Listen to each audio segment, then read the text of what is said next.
Right, మనం super exclusive news చూస్తున్నాం. తమిళనాడు రాజకీయాల్లో హై డ్రామా తారాస్థాయికి చేరుకుంది. దళపతి విజయ్ ముఖ్యమంత్రి పీఠం ఎక్కకుండా అడ్డుకునేందుకు అన్నాడీఎంకే కూటమి శతవిధాలా ప్రయత్నిస్తోంది. తాజాగా ఏఎంఎంకే అధినేత టీటీవీ దినకరన్ ఏకంగా గిండి పోలీస్ స్టేషన్లో విజయ్పై ఫోర్జరీ ఫిర్యాదు చేయడం రాష్ట్ర రాజకీయాల్లో సంచలనంగా మారింది. తమ పార్టీ ఎమ్మెల్యే మద్దతు ఇచ్చినట్లు విజయ్ ఫోర్జరీ చేశారని దినకరన్ ఆరోపించారు. అయితే ఈ ఆరోపణలపై టీవీకే వెంటనే స్పందించి దిమ్మ తిరిగే కౌంటర్ ఇచ్చింది. ఏఎంఎంకే ఎమ్మెల్యే కామరాజ్ స్వయంగా మద్దతు లేఖపై సంతకం చేస్తున్న వీడియోను విడుదల చేసి దినకరన్ కుట్రను బట్టబయలు చేసింది. మరోవైపు పట్టుమని 50 సీట్లు కూడా లేని అన్నాడీఎంకే నేత పళనిస్వామిని ప్రభుత్వ ఏర్పాటుకు ఆహ్వానించారని దినకరన్ గవర్నర్ను కోరటం విస్మయానికి గురిచేస్తోంది.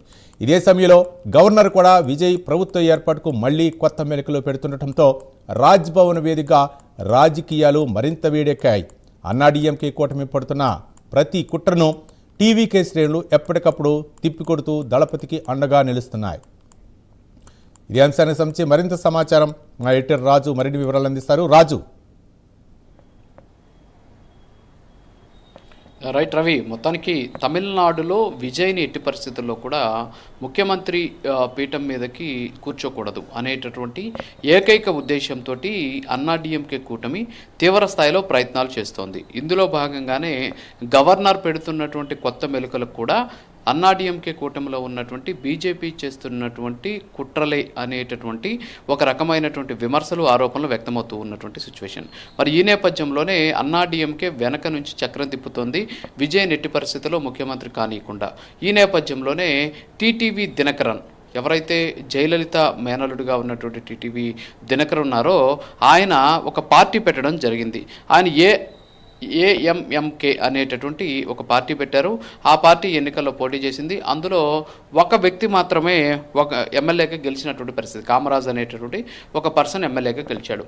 దీంతో నిన్న విజయ్ మూడోసారి గవర్నర్ కలిసినటువంటి సందర్భంలో తనకు మద్దతు ఇచ్చేటటువంటి ఎమ్మెల్యేల జాబితా ఇచ్చాడు. అందులో ఈ ఐఎంఎంకేకి సంబంధించినటువంటి ఎవరైతే కామరాజు ఉన్నాడో ఆయన ఇచ్చినటువంటి లేఖను కూడా అక్కడ ఇవ్వడం జరిగింది. దీంతో నిన్న రాత్రి టీటీవీ దినకరన్ గవర్నర్ను వచ్చి కలిసి తాము విజయ్కి మద్దతు ఇవ్వట్లేదు, విజయ్ తమ ఎమ్మెల్యే మద్దతు ఇచ్చినట్టు ఒక ఫోర్జరీ లేఖను తయారు చేసి దాంతో అధికారంలోకి రావాలని చూస్తున్నాడని చెప్పేసి ఆయనకి చెప్పడం, అలాగే అన్నాడీఎంకేకి సంబంధించినటువంటి జనరల్ సెక్రటరీగా ఉన్నటువంటి పళనిస్వామిని ముఖ్యమంత్రిగా చేసేందుకు అవకాశం కల్పించేందుకు, ప్రభుత్వానికి ఇచ్చేందుకు అవకాశం కల్పించేందుకు ఆహ్వానించాలని చెప్పి కోరడం. ఆ తర్వాత ఆయన వెళ్ళి నేరుగా గిండి పోలీస్ స్టేషన్లో విజయ్ మీద ఫిర్యాదు చేయడం ఏంటంటే ఫోర్జరీ చేసి తన ఎమ్మెల్యే సంతకాన్ని అక్కడ గవర్నర్కు లేఖ ఇచ్చాడని చెప్పేసి. సో ఇదంతా కూడా అన్నాడీఎంకే ఆడుతున్నటువంటి ఒక డ్రామా, అలాగే ఒక పొలిటికల్ కుట్రగా తెలుస్తోంది. ఎందుకంటే టీటీవీ దినకరన్ ఎప్పుడైతే పోలీస్ స్టేషన్లో ఫిర్యాదు చేశాడో వెంటనే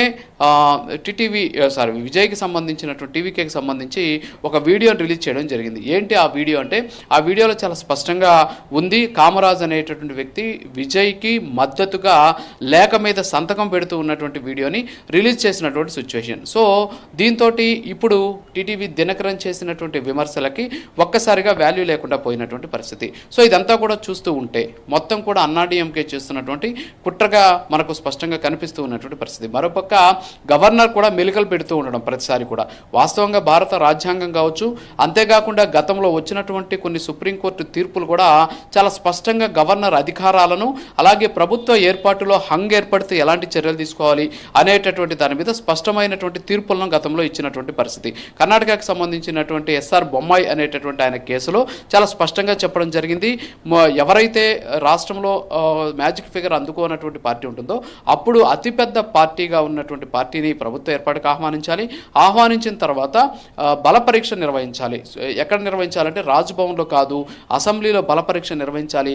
ఆ బల పరీక్షలో నెగ్గితే అప్పుడు ప్రభుత్వం కొనసాగుతుంది. చాలా స్పష్టమైనటువంటి ఆదేశాలు ఉన్నప్పటికీ కూడా గవర్నర్ తన ఇష్టానుసారంగా వ్యవహరిస్తూ ఉన్నటువంటి సిచ్యువేషన్. దీని మీద కూడా భారీ ఎత్తున విమర్శలు వ్యక్తమవుతున్నాయి. ఇప్పటికే గవర్నర్ల వ్యవస్థ మీద కాస్త ఆరోపణలు వ్యక్తమవుతూ ఉన్నటువంటి నేపథ్యంలో ప్రస్తుతం తమిళనాడు ఇన్ఛార్జ్ గవర్నర్ తీసుకుంటున్నటువంటి చర్యలు కావచ్చు, ఆయన వ్యవహరిస్తున్నటువంటి తీరు మళ్ళీ గవర్నర్ల వ్యవస్థని ప్రశ్నార్థకంగా మార్చేటటువంటి పరిస్థితి కనిపిస్తోంది. అయితే ఇప్పుడు విజయ్కి 116 మంది సభ్యుల బలం ఉంది. వాస్తవంగా 118 కావాలి, అందులో ఆయన ఒక చోట రాజీనామా చేస్తాడు కాబట్టి 117 మంది కావాల్సి ఉంటుంది. సో ఈ 117 మందిలో ప్రస్తుతానికి 116 మంది మద్దతు మాత్రమే ఉన్నటువంటి పరిస్థితి.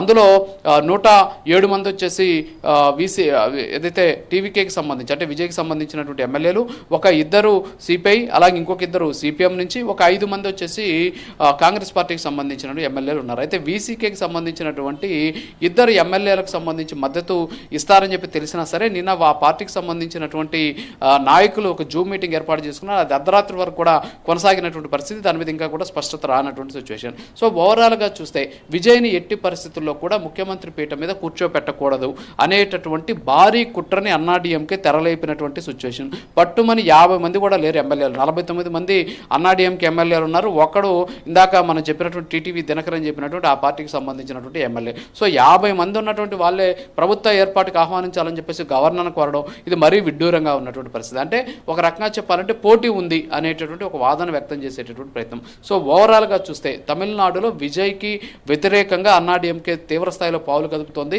బీజేపీని అడ్డం పెట్టుకుని గవర్నర్ ద్వారా ఈ ఆట ఆడిస్తోంది అనేటటువంటి విమర్శలు కూడా వ్యక్తమవుతూ ఉన్నటువంటి పరిస్థితి ఉంది. ఈరోజు వీసీకే తీసుకునేటటువంటి నిర్ణయం మీద విజయ్ రాజకీయ భౌతవ్యం ఆధారపడి ఉందనేది ఇక్కడ మనకు స్పష్టంగా తెలుస్తోంది.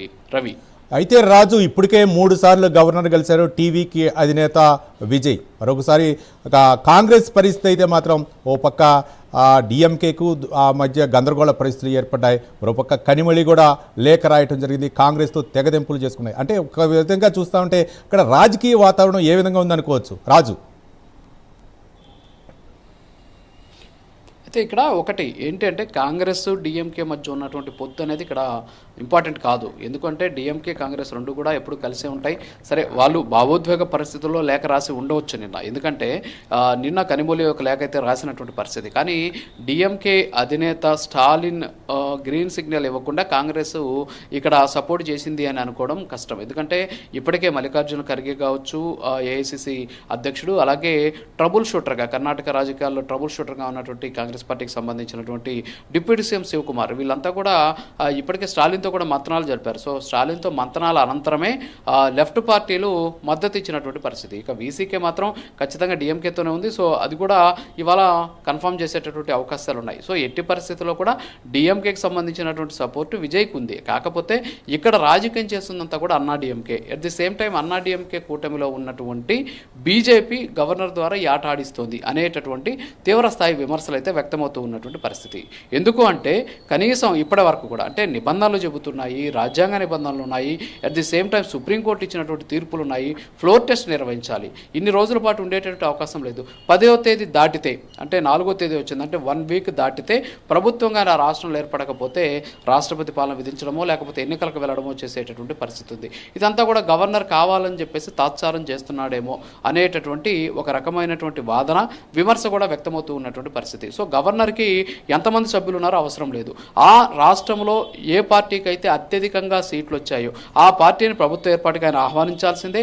తర్వాత జరిగేటటువంటి ఫ్లోర్ టెస్ట్లో వాళ్ళు దానికి సంబంధించినటువంటి బల పరీక్షలో నెగ్గుతారు. సో ఫ్లోర్ టెస్ట్ నిర్వహిస్తే ఇప్పుడు క్యాంపులో ఉన్నటువంటి అన్నాడీఎంకే ఎమ్మెల్యేలు ఇక్కడికి వస్తారు కాబట్టి అన్నాడీఎంకే నుంచి దాదాపు 5 నుంచి 10 మంది ఎమ్మెల్యేలు టీవీకే విజయ్ గుడికి చేరేటటువంటి అవకాశాలు ఉన్నాయి. అందుకే ముందుగానే దీన్ని గుర్తించినటువంటి పళనిస్వామి ఏం చేశాడంటే వాళ్ళని తీసుకెళ్లి పాండిచేరిలో ఉన్నటువంటి ఒక రిసార్ట్లో పెట్టేశారు. సో ఇప్పుడు ఫ్లోర్ టెస్ట్ నిర్వహించడానికి గవర్నర్ గారిని అంగీకరిస్తే ఫ్లోర్ టెస్ట్లో అన్నాడీఎంకేకి సంబంధించినటువంటి దాదాపు 5 నుంచి 10 మంది ఎమ్మెల్యేలు విజయ్కి సపోర్ట్ చేస్తారు. కాబట్టి ఫ్లోర్ టెస్ట్ జరగకూడదు. సో బల పరీక్షలో విజయ్ నెగ్గకూడదు. సో బల పరీక్షలో విజయ్ నెగ్గకూడదు అంటే అసలు బల పరీక్షే జరగకూడదు. ఒకవేళ బల పరీక్ష జరిగితే ఖచ్చితంగా అన్నాడీఎంకే ఎమ్మెల్యేలు సపోర్ట్ చేస్తారు కాబట్టి తద్వారా విజయ్కి సంపూర్ణమైనటువంటి మద్దతు ఉంటుంది. సో ఇదంతా కూడా ఒక రాజకీయపరమైనటువంటి ఒక స్కెచ్ వేసి తద్వారా ఆ స్కెచ్లో ప్రస్తుతానికి విజయ్ని ఉక్కిరిబిక్కిరి చేస్తూ ఉన్నటువంటి సిచ్యువేషన్ కనిపిస్తుంది.